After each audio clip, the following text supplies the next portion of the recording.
without any further ado, John Cleese.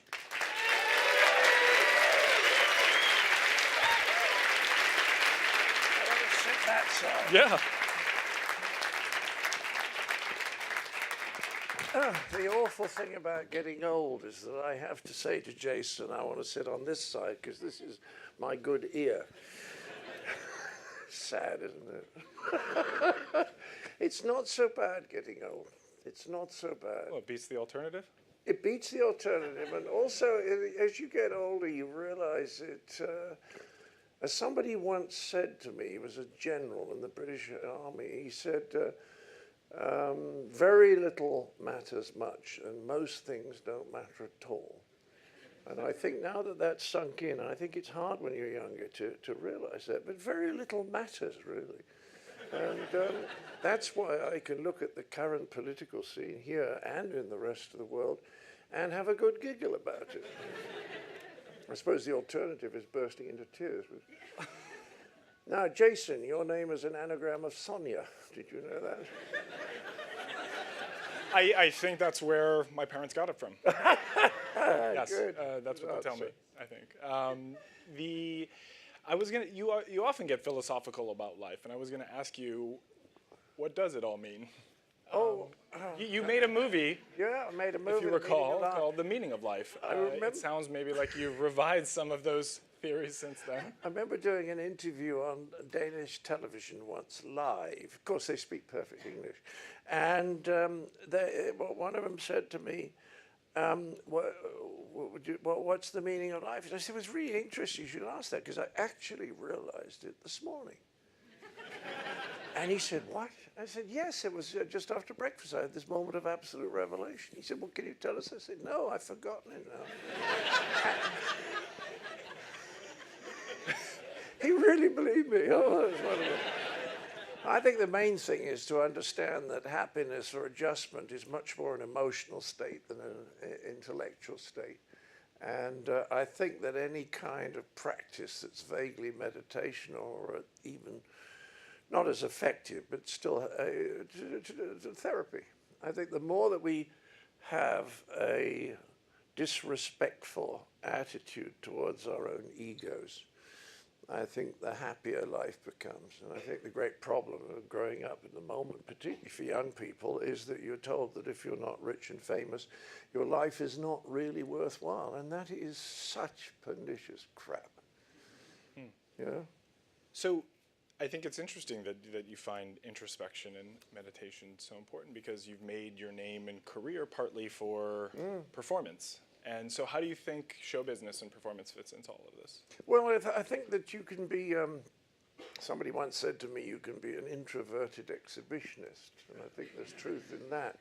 But I think on the whole, very few people are purely extrovert or purely introvert. The American society is much more extroverted.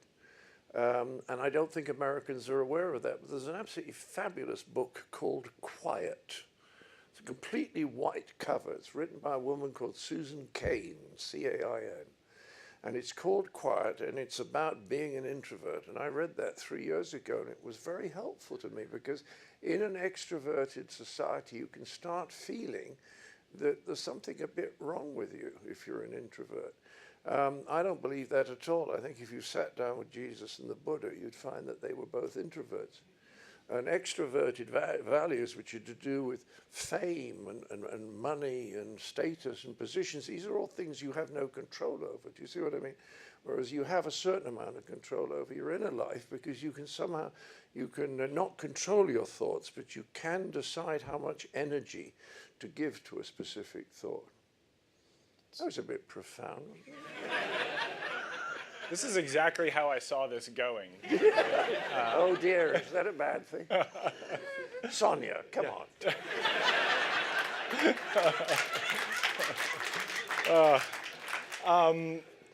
So how early can you trace back this sort of philosophy on life? I know that Which bit? Well, the quiet stillness, the introversion. I know that you did. I'll say your experiences in childhood were not necessarily Oh, no, I was not gregarious at all because my parents were older parents. Dad was 46 when I was born, and Mum was 40, and that was a lot in 1939, you know.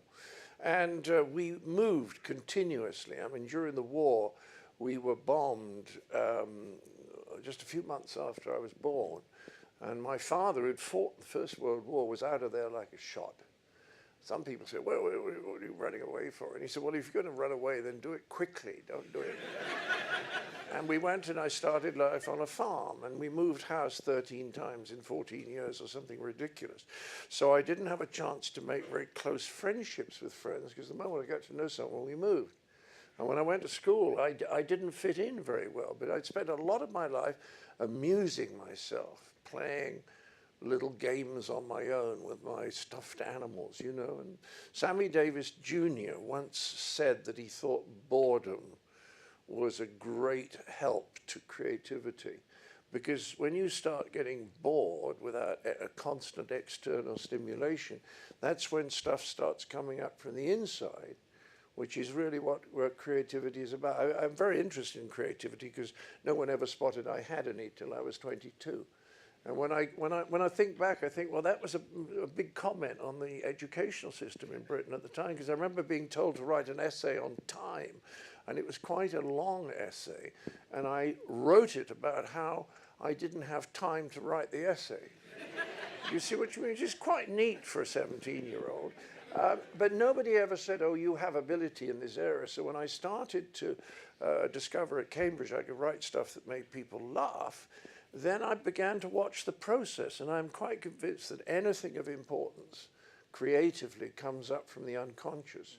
There's a lot of very, very bright, highly intellectual, immensely smart people, but they're left brain, and they'll never, I think, be very, very creative. And Albert Einstein said the most extraordinary things, like he said that muscular feelings were a major part of his creative process. I mean, that surprises people. But when your unconscious gives you an idea, it doesn't give it neatly printed out on a piece of paper. It'll just give you an image or a feeling or something. And if you can stay with that and move around, eventually it'll make sense. Like a guy called Kekule von Stradonitz, who invented or discovered, I mean, the structure of the carbon atom. He had been working on it for years, and one day he was dozing and looking into the fire, and as he was dozing, like this, he started watching the flames, and he had this little image that they were snakes, and that they were biting their own tails, you see. Carbon atom. Do you see what I mean? And it's not a direct, it's a carbon atom. You see what I mean? But you just get an image of a snake. So it's very indirect, the information you get from your unconscious, because there's so much information down there. I mean, there was a very interesting experiment. Some psychologists showed a group of people some Chinese ideograms, characters. And they came back next week and they said to the people, now we're going to show you some more. Some of the ones you saw last week, some are new. Will you tell us which ones you saw last week? And they were absolutely hopeless. Nobody could do it at all. It was exactly chance. And then they repeated the experiment. The second time, they said on the second showing, we're going to show you some more ideograms. Will you tell us which ones you like? And the ones they liked were the ones they'd seen the week before. So that the information was in there, in the unconscious, but it couldn't be accessed in a straightforward way. I think it... I want people to know that, because you guys are in a very creative business, and you have to learn how to contact your unconscious and use it. And what I spend a lot of time doing is teaching people that you've got to be quiet. You can't have a creative idea where you're rushing around, answering your cell phone, looking at your watch, sending off email. It's not going to happen. You've got to get quieter. And Edison, who I think has more patents than any other American in history, he had an extraordinary way of working. He would sit and he would hold ball bearings in his hand, and he would have a metal plate down there, a metal bowl. because he thought he got his best ideas in that sort of hinterland between being awake and actually being asleep. And the reason he did that is that as he fell asleep, he would drop the ball bearings into the metal bowl and they would wake him up again and he'd pick it up and go. And he liked to stay in that very, very dreamy state because that's when he got his most of his ideas. Right. The reason I hesitated before is because I find it so interesting that the link you make between left brain and right brain, because I know growing up you were quite good at mathematics. Oh, I was all left brain. Yeah. No, I was completely left brain. I was good at maths, I was good at Latin, I got into Cambridge on science and switched to law. You don't get any more left brain than that. Right, and so what happened then that suddenly you started doing this other I just thing? discovered that I could write sketches that made people laugh, and I discovered that at Cambridge. I mean, I knew I had a facility for making my classmates laugh, but that's when I discovered it. And then as I went on and on and on, I was very lucky because early on I met a professor of psychology from Sussex called Brian Bates, and Brian told me that the best bit of research that had ever been done was done in America at Berkeley in the late 60s. No. Yes, the 60s, by a guy called McKinnon, who was fascinated by creativity not in creative people, so-called, but in professions, journalism, engineers. But he was particularly interested in architects, because architects have got to be good at the creativity, but they've also got to be good at the left brain stuff, so that the buildings actually stay up after they've looked nice. Yeah. You see what I mean? And he went around all the architects and said, who are the creative ones? And he got a list of names. And then he went and talked to them and said, what do you do from the moment you get up in the morning to the moment you go to bed at night? And they told him. And then he went off and asked the uncreative architects. Of course, he didn't tell them. That was why he was asking them. What do you do? First thing you get up, go to bed.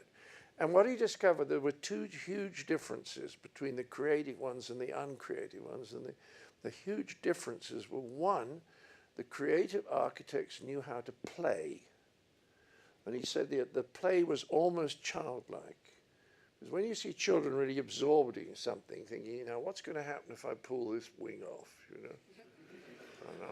And if I pull this leg, what will it, you see what I mean? And there's no sense of time, you know?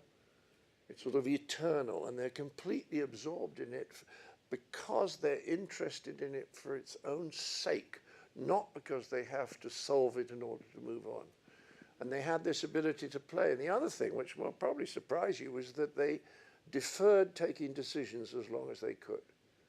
And people are surprised because the whole idea of the efficient executive as someone who's like this, it's bullshit. When you have to make a decision, what do you say? You say take or make? Make. Make. When you have to make a decision, the first question you've got to ask yourself is, when does this question have to be answered? And then you answer it then. But you don't answer it before for two reasons. One is you may get new information. Well, that's obvious. But the other is, the longer you leave it, the more chance your unconscious has of coming up with some stuff. You see what I mean? Yeah. So it's take your time. But of course, it's a real world. So if somebody says, I need to know by 3 o'clock, then you've got to give them an answer by 3 o'clock. But if somebody says, we want you to work on this, then most people want to sort it out and come up with an answer, because being in a state of limbo leaves you slightly anxious. You haven't resolved it. You know, you'd like to say, tick, get on with that. And if you don't resolve it, if you stay with that uncertainty, the lack of resolution, then you'll come up with better answers in the end. And that's the other thing McKinnon said about the creative architects, is they could tolerate that sense of dissatisfaction when you can't actually solve something yet. You talk some about the creative process, both here in the book, and you mentioned getting your start at Cambridge in terms of performing with the Footlights. And that's also around the time you started developing a creative process with Graham Chapman, right? Can you talk a little bit about what your process was like and how it changed over the years? Yes, well, when I first sat down with Gray, I was the engine room. I was the one who pushed it forward, and Gray would sit there puffing on his pipe, staring out of the window, and every now and again he would throw something in, and it was always off the wall or didn't quite follow from what had been going before. So I tended to get too sucked into a left brain. I know those terms are very rough, but you know, from Sperry and all that, but I mean, basically it does mean something. I would get sucked into that, and I'd become a little bit predictable because I was so logical. And Graham is the one who would say, I don't know, bananas or something. You'd say, oh, why? Oh, that's interesting. So it worked very well, because the great thing about a team is that the members of the team need to have completely different skills, not the same ones. There's no point in having a team if people have the same skills. One of the things that creativity psychologists have discovered is that if you put a lot of middle-aged white men together and give them a creative problem, then they will report afterwards what a profitable experience it was, how much they enjoyed it, how much they'd like to do it in the future, and it was all totally worthwhile, and they come up with fuck all. So Congress is what you're saying. Yeah, well, the thing is, that's very good. Fuck all. Anyway, you go. I didn't mean to steal your... No. I forgot what I was going to say. This happens because I'm very tired. I've been traveling for 6 weeks. I've done 30 shows in 40 days. And, that's just the stage shows. I mean, I'm doing Stephen Colbert tonight. Wow. I get to where... I didn't get this before when I told them that I was going to be in Well, Colbert has asked me to do the furry hat with him. Do you know about the furry hat? So I'm proud. I'm the first person to do the furry hat. So I'm looking to him, which means you make stupid pronouncements. You know? Okay. So where were we? Can you remember? Graham Chapman in the process of writing. Yes. Well, he was. You see, and we worked well together because we complemented each other. But we also, which really helped, had exactly the same sense of humor. Right. And when you start writing comedy, you're always wondering to yourself, is this funny? And then you laugh, and then you look at it again and think, ooh, I'm not sure it is funny. And what I discovered with Gray is that if Gray laughed, it was funny. The audience would laugh. And it was extraordinarily lucky to find someone like that, because it was like the big solution, big question, is it funny? He answered it. Did you wonder that while you were writing this book? Because it is not meant to be just comedy, but it's quite funny. Oh, I'm trying to be as funny as I can. And Did you worry at all that it wasn't funny? Well, no, I thought it's all right, provided it's fun. I don't have to make people laugh all the time, provided I make them laugh some of the time, because that's their expectation. So when I was writing the book, I kind of thought sometimes, well, this has been a bit serious for a bit, so I'll make it lighter. But it's very interesting being interviewed about the book. Nobody says it's funny. They ask about your relationship with your mother and all this kind of stuff, because that's what journalists write about. And then I say at the end, what did you think? They say, oh, I thought it was hilarious. I said, well, could you say so? I thought it was hilarious. Thank you, Sonia. And I put down the card that had the question about your mother on it, so we don't need to get into that. Well, I don't mind doing it because there's a lot of humor in the question. But what I mean is there's certain things that journalists want to write about. There's a guy called Sir David Hare who writes very good plays, but I never thought they were as good as everyone else, although I like the man immensely, and he's very bright. And I said to someone, why is he so successful? And a journalist said, oh, he writes plays about all the things that journalists want to write about. Do you see what I mean?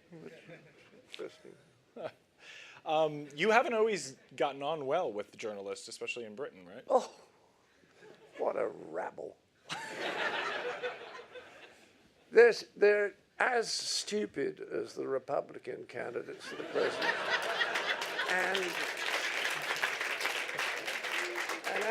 and a lot more unpleasant. Because I mean, it is extraordinary what's going on at the moment, isn't it? When I came here in '64, I was so impressed by everything American. I was here for 18 months, and you were more efficient, you were more thoughtful, you were better organized, everything was better. New York Times, the best newspaper I've read. And now it's almost the opposite, because what I admired in '64 was that the Democrats and the Republicans, they had friendships across the aisle. They could talk to each other. They could do business. And it was so different from England, where the Labour or Socialists and the Conservatives are always banging. And now you've got exactly what we had in the mid-60s. I mean, what do you do about it? The answer is democracy has failed. And some people, when I say that, go, it's clearly failed because it's predicated on an intelligent and well-informed electorate. It doesn't exist. It doesn't exist here. It doesn't exist in England. So I kind of think, what's next? A benevolent dictatorship, I hope. Or even a malevolent dictatorship. Are you putting yourself forward as a candidate? I'm too old. No, I'm too old. And I wouldn't, I don't care about anything anymore. It's lovely, you know, you're going to be dead. But maybe that's exactly who we need. Well, Reagan was a bit like that. I mean, people have forgotten this, but I'm so old I can remember that when Reagan started his press conferences, the American press corps were astonished at his ignorance. And they were scandalized by it. They started to write about it, and the readership did not want to hear this. So after a time, they stopped writing about it, because it was a time after you'd had a series of very ineffectual presidents, or maybe unlucky presidents. And they wanted to have someone in there that made them feel comfortable, you know, somebody who's nice and in charge and it's fine, we can forget about it all. And so the fact that he was so ignorant was hushed up eventually by the press as a matter of policy. But in England, I mean, we just have the worst press I've ever come across. I mean, the Daily Mail is the very worst. But when you consider that a woman called Rebecca Brooks was on trial for all sorts of illegal acts, but mostly to do with hacking, that she was on trial, she'd been editor of the News of the World after Andy Coulson. She was on trial with Andy Coulson. Andy Coulson was found guilty of hacking and being aware of all the malignant practices that were going on at the time. She was his lover over quite a long course of time. She had ordered her staff to delete 3 million emails. And at the end of it all, she was found innocent. She's guilty as hell. And there was such an outcry, she was withdrawn from Britain. She's now been put back in there by Rupert Murdoch in charge of his 4 main titles. And the woman is certainly a sociopath. I mean, addresses her employees as cunts and fucking cunts, threw telephones at people, and completely unscrupulous, saying to people things like, if you don't get this story, you're fired. Well, of course they're going to go off and break the law, you know? It's like Hitler or Himmler saying, oh, we had no idea about the SS, you know. We knew they didn't really like some people, but, you know, we had no idea they were doing nasty things to them. All this going on behind our back. Anyway, moving forward, because we got enough of this Monday night quarterbacking, you know. Who hasn't made a few mistakes? Exactly. Mistakes were made. Yes. Exactly. A book called that. I've just bought it. Yes, I've read it. It's quite good, actually. Yes. Oh, all right. We'll talk about won't that spoil later. the ending. So what else can I say that won't bore these people? Well, you mentioned Ronald Reagan, his counterpart in Britain, Margaret Thatcher. Mm-hmm. I've read, and is it true, that she put on a performance of the Parrot sketch? You're right. Was that a good segue back into... It was very good, because that's exactly what she did. She was advised by her colleagues that it would be nice to have a little humor in her speech, and she wanted to say that the Liberal Democrat Party, which incidentally I support, was dead and finished. And she did the Parrot sketch, and I knew her foreign affairs advisor, Charles Powell, very well, and he said the hours we spent rehearsing.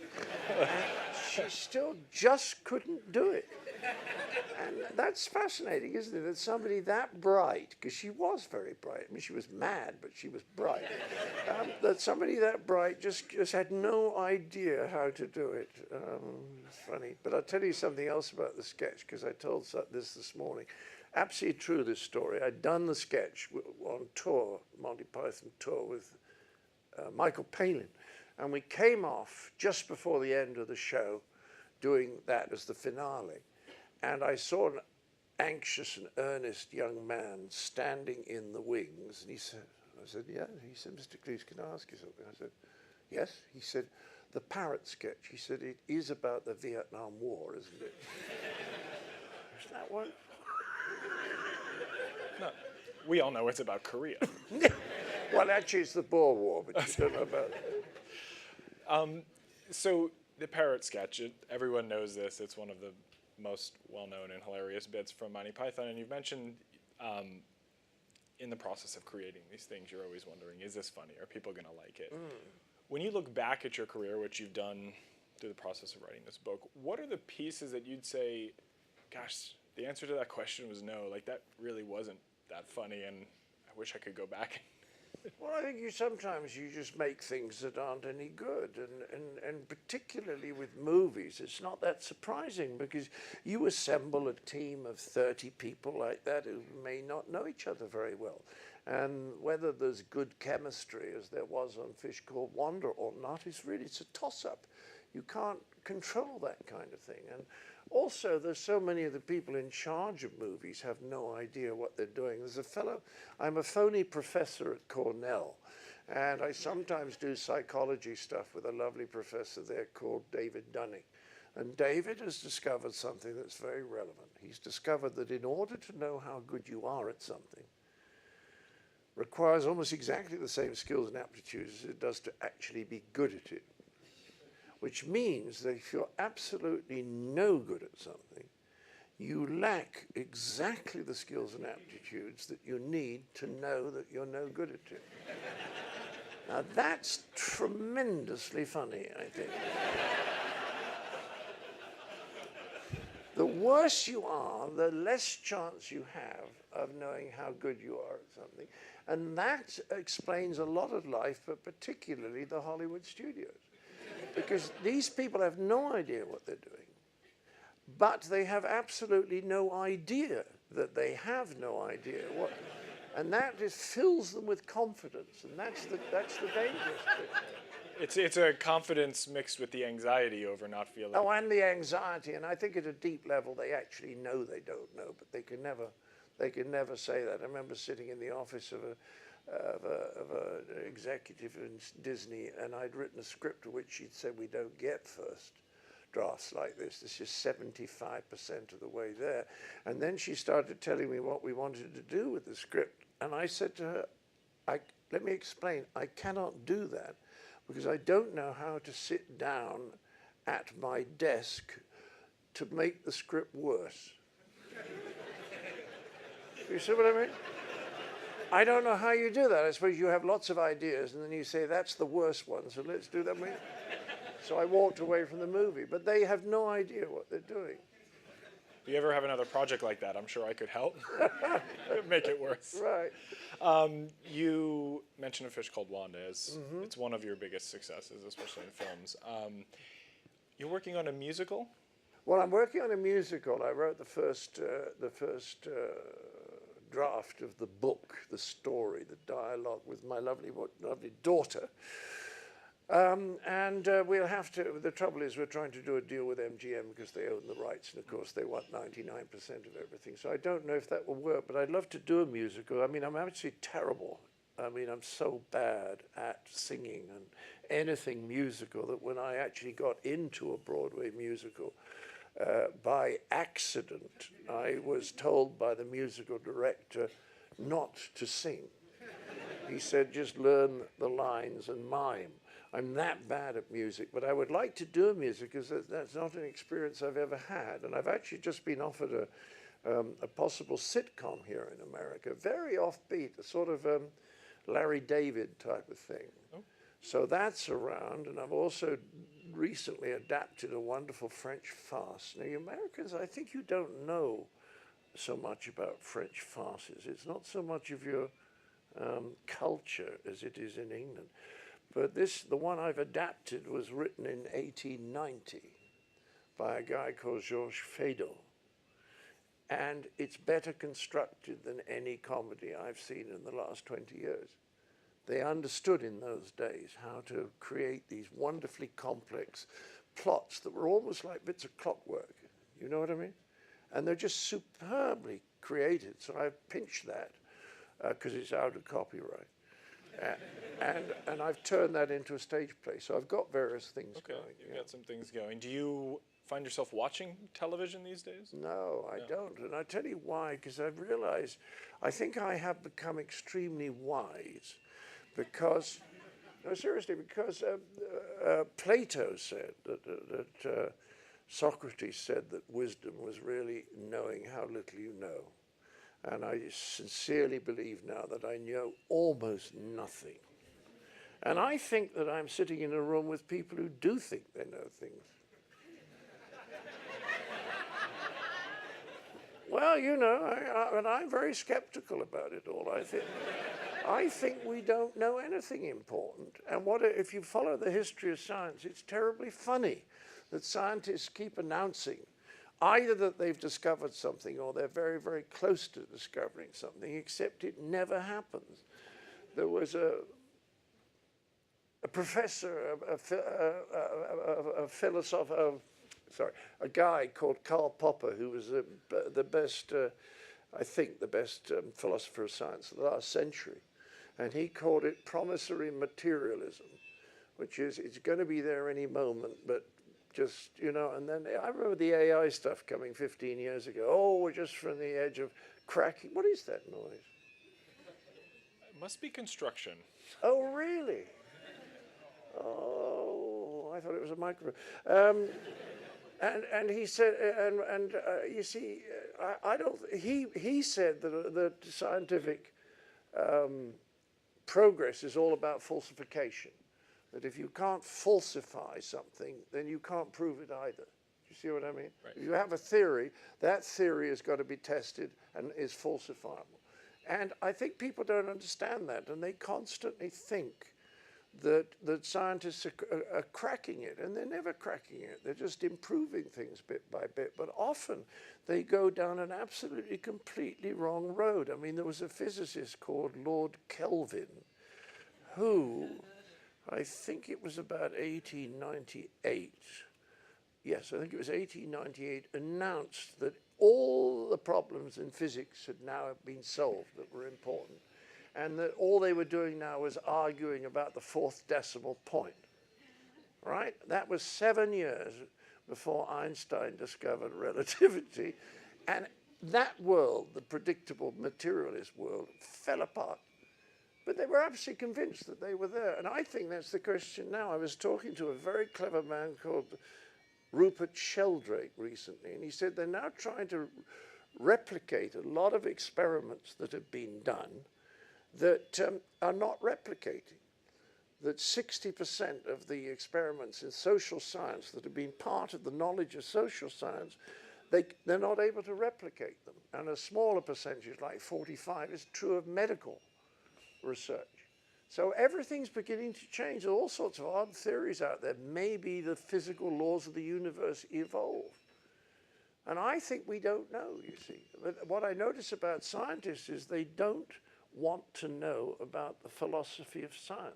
You know, they want to just do science. You must say, but you don't want to examine your own assumptions. There's an extraordinary arrogance there. I once had dinner with Stephen Jay Gould, right? You know him? Famous, famous biologist. And I was chatting to him. You're a bit arrogant, but I liked him. And I said to him, what are you doing? And he told me about 4 books that he was about to write, and he knew exactly what was in the book. And I said, now, if God called you into his office, Stephen, and he sat you down and said, you can ask me one question about something that's been puzzling you all your life and you would love to understand it, what would it be? And Gould said, I can't think of one. This is a scientist. You're obviously unimpressed. To me, that is absolutely appalling. And so I'm kind of deliberately needling you guys because I think you've got to understand that we don't know as much as we think we know. I'm waiting for a moment when somebody in a white coat one day stands up and says, we scientists now know that we know less than we thought. Results show. Yes, well, Rupert Murdoch, Rupert Sheldrake and I are working on something there to tease scientists to be a little less sure about what they're doing. For example, the professor of psychology emeritus at Cornell has done an experiment, and it has been replicated, and it's very similar to one done by a guy called Dean Radin at the Institute of Noetic Sciences across the bridge in San Francisco.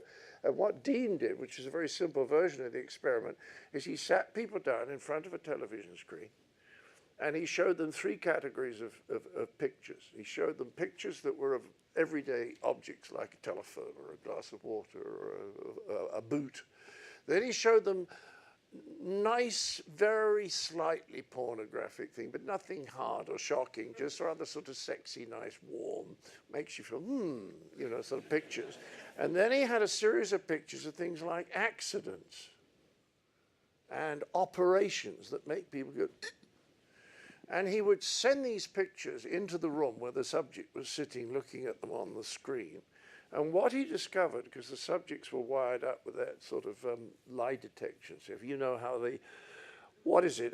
When you sweat, the resistance of the, well, what's it called? Yes, that's right. Yeah. And what he discovered was that about 2 seconds before they saw the nasty pictures, they started to sweat. There was no way that they could have known what picture was coming up. They didn't sweat if they were going to get a nice picture. Well, they were generated randomly.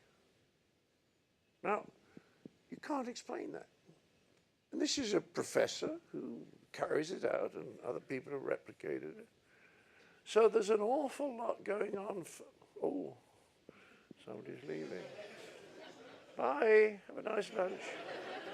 There's an awful lot going on that I think we know about and we don't. And you guys are particularly prone to it because you do highly, highly intellectual work, you know. Don't forget the right brain. Don't forget that instinctive thing, because if you read what Nobel Prize winning scientists say about the moment of inspiration, you'll discover that it's not logical. It's nothing to do with logic. It's to do with some idea that sometimes comes in from left field, and they become very famous. And some of them actually feel they don't deserve it because they don't really feel it was their idea. It just seemed to come to them from somewhere else. Well, so let's take some questions. I was just going to say, speaking of how little everyone here knows about everything, if you make your way to one of the two microphones, feel free. Hello. Thank you for being here. So given that the way that people can produce and create and share comedy, creativity in general, I would love to hear your take on the new having YouTube, et cetera, to produce comedy and produce content, and where you see that going. Well, I don't know, because I don't think anywhere sees it. It's impossible to see what's happening technologically at the moment. And I was thinking just recently how lucky the Monty Pythons were that our two best films were set in historical periods and can't date. And it was an extraordinary piece of luck, because we didn't know that it wasn't intentional. So, let me think. I just don't know what's going on, and I don't understand what's going on. Yeah, by which I mean I sometimes understand the words. You know, like when there are some people who dress up in latex rubber in order to become sexually excited. Now, I know what all those words mean.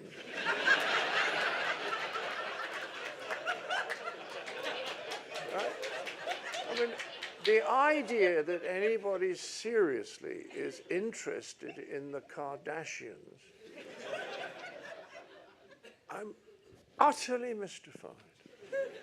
You see, and that's how I feel about most of technology. I'm reading a lot of stuff at the moment about how is it affecting us all. I've certainly come to the conclusion that all this stuff about multitasking has been shown by research and it doesn't work. You get less done and it takes you longer. But people run around talking about the fact they can multitask. So I think we have to look. There's a great book. If you haven't read this book, please read it. Written by a New Yorker. He was a professor of communications. But he liked anonymity, so he'd never say where he was. But his name was Neil Postman, as in mailman. Neil Postman. It's called Technopoly. And I honestly suggest you run out and read it, because you'll be absolutely fascinated. Because it's about the skepticism that I feel about technology, because people always invent a bit of great technology and they see all the positive benefits, but because we're such flawed creatures, then everyone comes along as a second stage and there's a whole lot of negative benefits, or negative whatever. You see what I mean?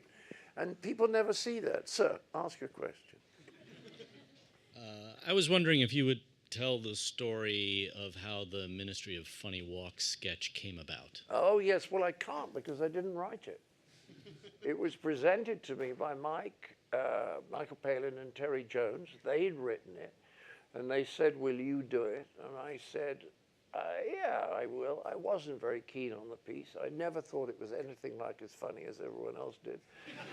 Seriously. And I remember my disappointment on the theatrical tour of Python when they pleaded with me to do it at the beginning of the tour. And we opened in, where did we open? Southampton. And to my great delight, as I capered around the stage, throwing my legs in all directions, to complete silence. Utterly humiliating. And I got off stage, I said, there, see, it's no good. I'm never doing the fucking thing again. And they say, one more night. Did you do it one more night? And I did it in Brighton the next night, and the buggers laughed. And I was stuck with it from then on. It's quite an energetic sketch. But Mike and Terry came up with it. Graham Chapman told a story that there was a person walking by the hedge at your house, and his head was aligned strangely, and you came up with the walk that way. No, I don't remember that. You don't remember? Graham had a very tenuous connection with reality. But he was wonderful. I mean, the funniest thing, I mean, this is absolutely true what he did. The Oxford Union at Oxford University was a place where all the British prime ministers came through the Oxford system, and they all did these speeches in the great chamber, and they all pretend to be politicians. They're about 19, you know, they put waistcoats on and they stand like that and they pontificate. It's ridiculous. Absolutely ridiculous. Anyway, they decided to have a big debate, high profile, on nuclear disarmament. And they invited Graham, because he was a bright and very educated guy. And they invited, there was a general there, and there were a couple of politicians there, and a couple of top television pundits. And Graham turned up for this extremely important debate dressed as a carrot. So you have a general sitting next to a guy dressed as a carrot. And when it was his turn to speak, he got up and refused to say anything. He just stood there for 12 minutes. Of course, the Oxford people got very upset because they felt they were losing dignity, and they were shouting rude stuff at him, and he just stood there for 12 minutes and then sat down really proud that he ruined the debate. He was an extraordinary chap. Yes, sir. I was wondering if you could comment on the differences of senses of humor between British audiences and American audiences? Yes, I don't think it's that great, you see, but then you immediately get into sense of humor. One of the things you realize is that people's sense of humor is much more subjective and much more individual. When I do my stage show, I show these clips on the screen, and from the light of the screen, I can watch the first 4 rows. And what's extraordinary is how different their reactions are. One guy over here will be falling about. One will look as though he's just been told he's got cancer. 2 or 3 people will be smiling quite in an amused way. Somebody over there is laughing okay, but not falling out. And then as you go on watching the stuff, suddenly the silent guy starts to laugh at something that the guy who was falling about doesn't laugh at. So the sense of humor is much more subjective than you think. And the question is it funny? Is meaningless? Because what it really says is, do you think it's funny? And when I was doing Python with the other guys, I used to say, you know, if we laugh, then we just hope that there's enough people out there who also think it's funny. But we're not going to try and work out, you know, what the demographic is. We're just going to do what we think is funny. Does that answer your question? Yes. Yes? Thank you. Hello. Hi, hello. This quietness that you discuss, there is this pressure, in whatever we do to produce very, very quickly. And I think we see that a lot in comedy. There's so much pressure to create very frequently. Some people are very gifted improvisers, whereas others succeed more with more long-term projects. But how can we balance that quietness with still pushing ourselves to improvise quickly to just produce better overall? Well, I once asked a very famous screenwriter, and I'm trying to think of his name, but he wrote Chinatown.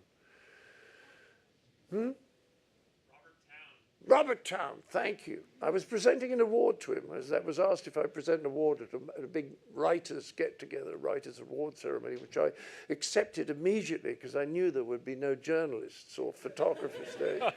And I talked to Town, and I said, and he was talking about a particular time when they realized the scene didn't work and the pressure was on. And I said, but Robert, how did you manage to produce that brilliant idea under that pressure? And he said, I seem to be able to forget that there's a time pressure. Because normally time pressure makes you anxious, and anything that makes you anxious creatively pushes you back in a stereotypical direction. Do you see what I mean? Because we don't like anxiety, so we do what we can to get rid of it. And if we go back to what's familiar, we feel less anxious.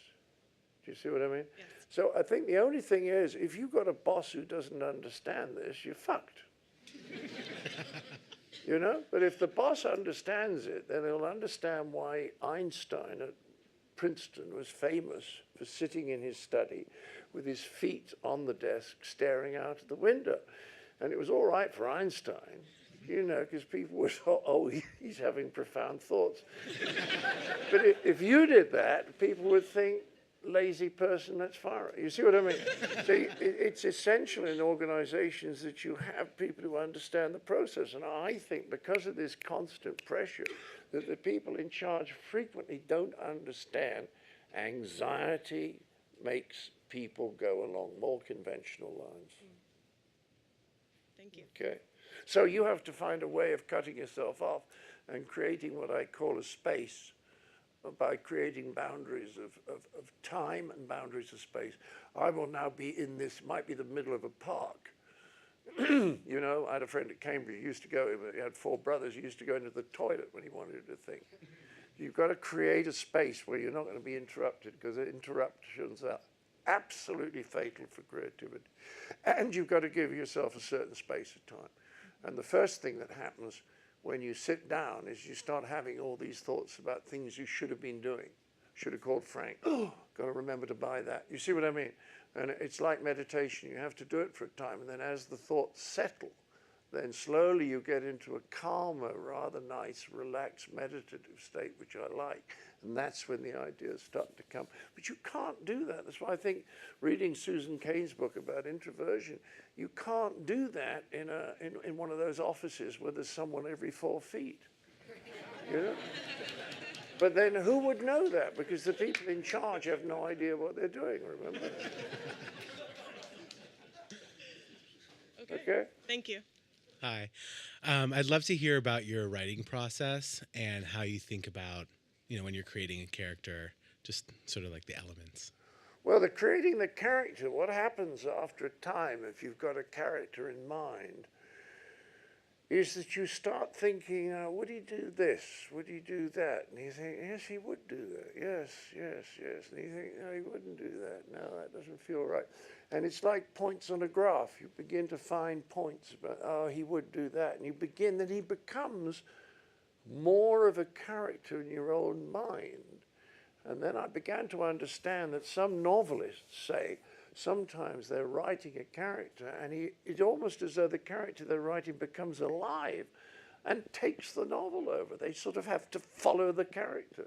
And I think that's what happened. I think when you're an actor doing a part, and you're not just playing a stereotypical role you've done before, you try different things. And you think, no, that feels right. And you slowly build the picture up.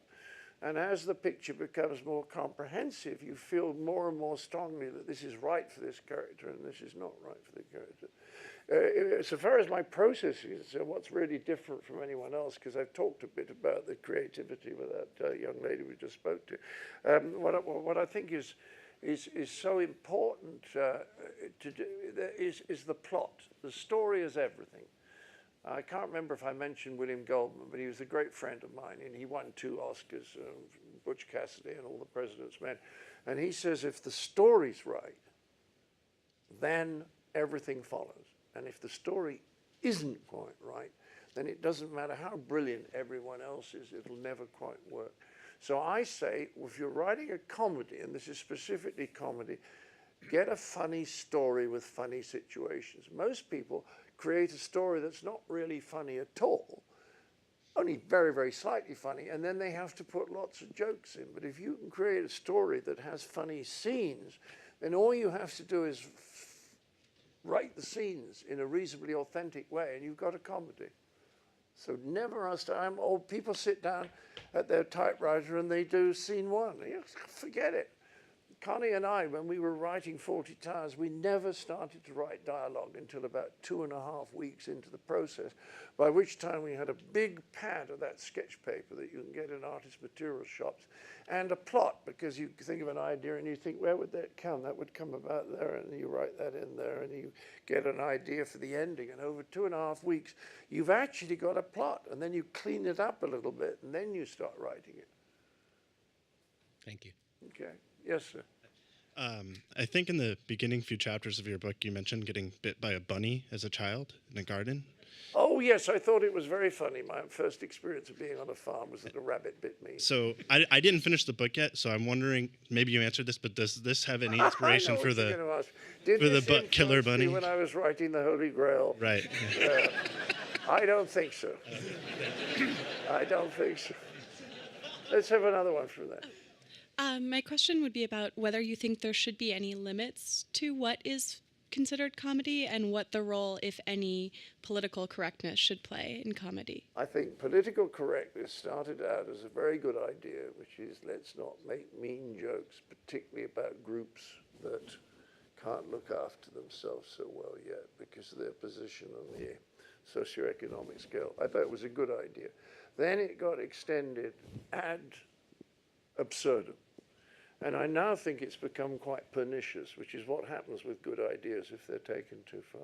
And I think what we've reached now is a point where anything that seems to be the slightest bit critical of any group or individual is out of bounds. And what people don't understand is all humor is essentially critical. Every joke that's ever been made is about stupidity or prejudice or something like that. Do you see what I mean? It's always critical. Now, this isn't harmful. People, I was with a wonderful psychiatrist who said that the moment that he knew someone in the group was getting more healthy was they started laughing at their own behavior. It was a little daylight between themselves and their ego. So if we can laugh at ourselves, that can't be a particularly cruel thing to do, can it? So to laugh at other people when there's affection around is fine. That's what good, humorous, affectionate teasing is about. It's about teasing people gently and pointing things out to them. Now, when it gets nasty, not only is it nasty, but they'll never listen to you. But if teasing is done in an affectionate way, then people can hear the implicit criticism that's in there, and it's at an acceptable level. Is that Absolutely. Thank yeah? you. Yeah. I mean, I guess the question would be like, is it a distance thing? Is it a time thing? Oh, there is a time thing. That's a very good point. You're absolutely right. I mean, yeah, you're absolutely right, because time ameliorates everything, you know. We can now, I remember at school people said, oh, God, it was like the Black Hole of Calcutta in there. Now, I don't suppose you've ever heard of the Black Hole of Calcutta, but it happened during the Indian Mutiny, the British call it, and the Indians call it the First War of Liberation. And some Indians, Asian Indians, put some British people into a very, very small room, and there was so little space or air that many of them suffocated. Now, that's not something we can laugh at, but 100 years later, people were saying it was like the Black Hole of Calcutta. Do you see what I mean? So that as time goes away, as time passes, we feel more distance, and we can make things make things. I don't think. Well, an example which I thought was terribly funny was. Did I tell them about? I wasn't listening. No, well, I've done 4 interviews this morning. It reminds me of my favorite psychiatrist joke, you know? The guy says to a psychiatrist, but how do you manage to sit there all day with people moaning about their problems and being miserable and unhappy and telling them how they want to kill themselves? And the psychiatrist says, who listens? Thank you. Thank you very much for laughing. I thought it was funny. This is a slightly weird audience. I never, ever quite know what you're going to laugh at. Well, unfortunately, I think that's all the time we have. Oh, all right. Never mind. One more question. Oh, no, there's Someone come up with a question. All I'd say is get Neil Postman's book, Technology, and read something of Rupert Sheldrake, because the people who think they know everything scientifically, they don't. All right.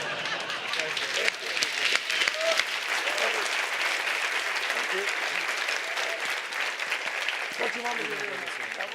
Lead on. Yes.